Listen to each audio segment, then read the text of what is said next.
你这个电影假设中先到นู่นนอกูตัวยอดในตัวกงอีลู่ตรงฉลาดว่าจังแจ้งให้กูยอดเทว่ารงเชียให้เดี๋ยวในเชิญตัวเรากงตัวเรากูจะให้ในยอดตีนอในที่เราใช้กูยอดเราเจอได้เชิญนู่นนอลู่ตรงฉลาดยอดให้จอนเลยต่อ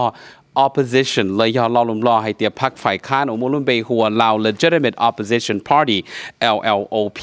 นู่นนอกูต่อยอเลยยอเธอยอเที่ยเลยยอ elect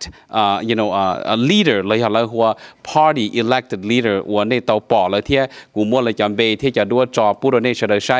ในทอมลงกูหายแต่สีเนมลงเลยหายเที่ยเนมลงเลยยอลูเนี่ยใจสีเชียเราในตู้แข่งยันลีนอนเนี่ยสิ่งที่เรื่องจ้าเฉลยกูจงเชียให้เตียนนู่นนอไปกูเตามั่วโอกาสมั่วขอ opportunity ว่าไปเตาเรามั่วไปรู้จุยนอเจ้าเรามูปอกเขาเก๋เจอจ้าต่อก้าไปเขียวหยีรู้ชงเตเฉมรอเตาปงชงอีเสียจะป่วยชาจะจี้เราเตานู่นนออย่าลูกก่อใน1 วันที่1ของชาชงอ้อเสียก่อสบายดีเนาะดร.บัวรอยมื้อนี้ทางทีวีอยากสิถามดร.บัวรอยว่ามี press conference มื้อนี้มีconference มี meeting มื้อนี้ซึ่งเป็นมื้อที่สำคัญที่สุดตามที่นักข่าวหรือว่าเฮาได้มาเบิ่งเกือบเมิดมื้อนี้เนาะว่าดร.บัวรอยมีgoal มีจุดประสงค์แนวใดที่อยากสิบรรลุจุดประสงค์แนวใดมื้อนี้เจ้าขอบใจที่ทานได้ตั้งคำถามได้กระทำครับพระเจ้าก็ขอแสดงความขอบคุณใจaudience ในวันนี้แล้วก็ทุกท่านที่ได้เข้ามาร่วมกองประชุมในคอนเฟอเรนซ์ของพวกเขาในตอนในวันนี้และพร้อมเดียวกันนั้นพวกเขามีจุดประสงค์อยู่บนว่าพวกเขาซอกหาแผนการเต่าโฮมเพื่อ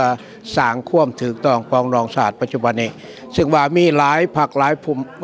พรรคการเมืองปัจจุบันนี้ซึ่งว่าได้ออกความคิดความเห็นได้เสนอแนะแล้วก็พร้อมเดียวกันนั้นเพราะว่าทิศทางนโยบายของ LLOP ของพวกเขานั้นแปลว่าพรรคลาวฝ่ายค้านอยู่ในต่างแดนปัจจุบันนี้เพื่อซอกหาวิธีเต่าโฮมเหตุจังได๋แปลว่าแต่ละพรรคฝ่ายการเมืองที่ต่อสู้มาเป็นเวลา38 ปี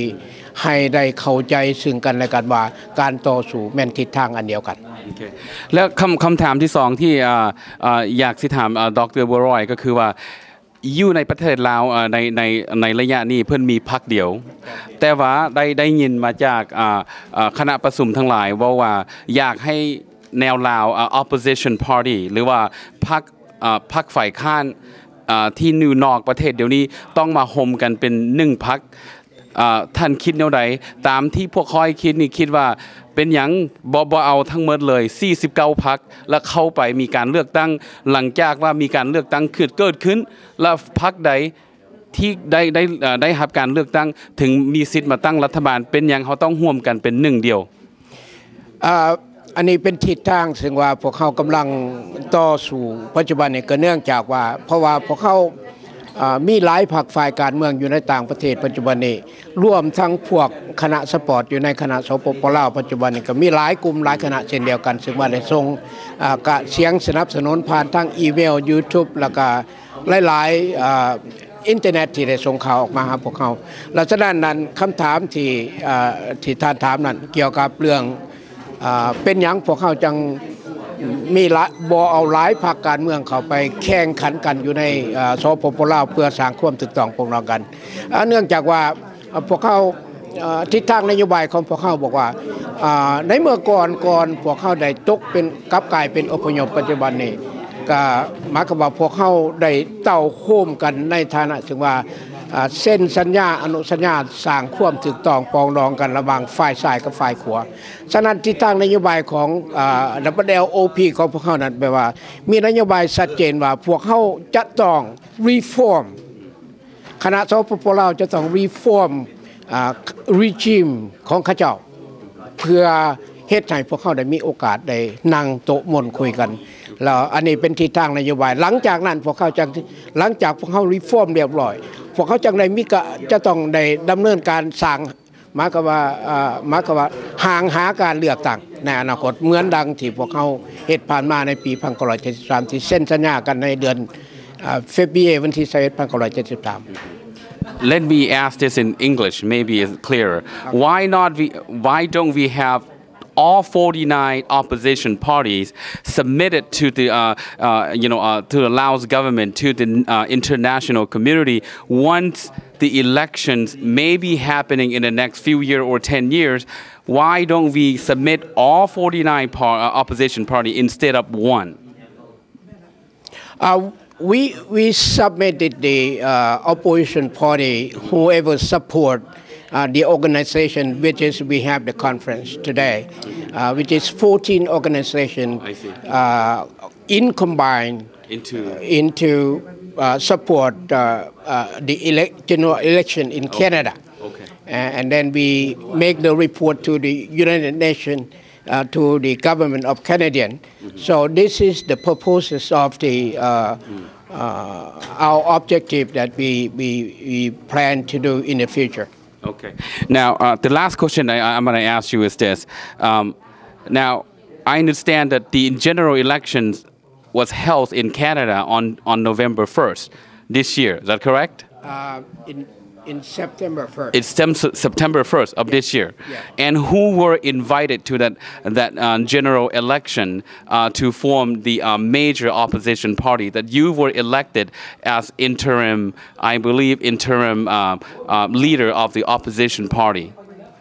Yes, we have 14 organizations which is support the plan and strategy which is we have in Canada. And also that the people who came from France, from Australia, from USA, from Canada, around the world come together. Total and 14.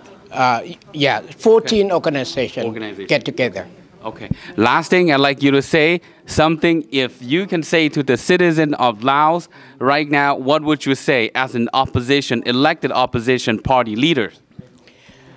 ข้าพเจ้าขอแสดงความขอบใจบรรดาท่านทุกท่านที่มาร่วมกองประชุมในมื้อนี้และข้าพเจ้าขอส่งข่าวให้ทุกคนที่มีจุดประสงค์อยากเต้าร่วมทิศทางนโยบายของพวกเขาเพื่อ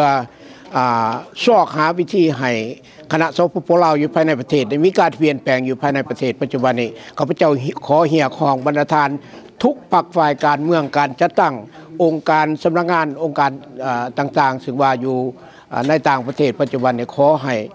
บรรดาท่านซอกหาวิธีทำความเข้าใจซึ่งกันและกันแล้วก็พิเศษสุดแม่นthe second and younger generation have to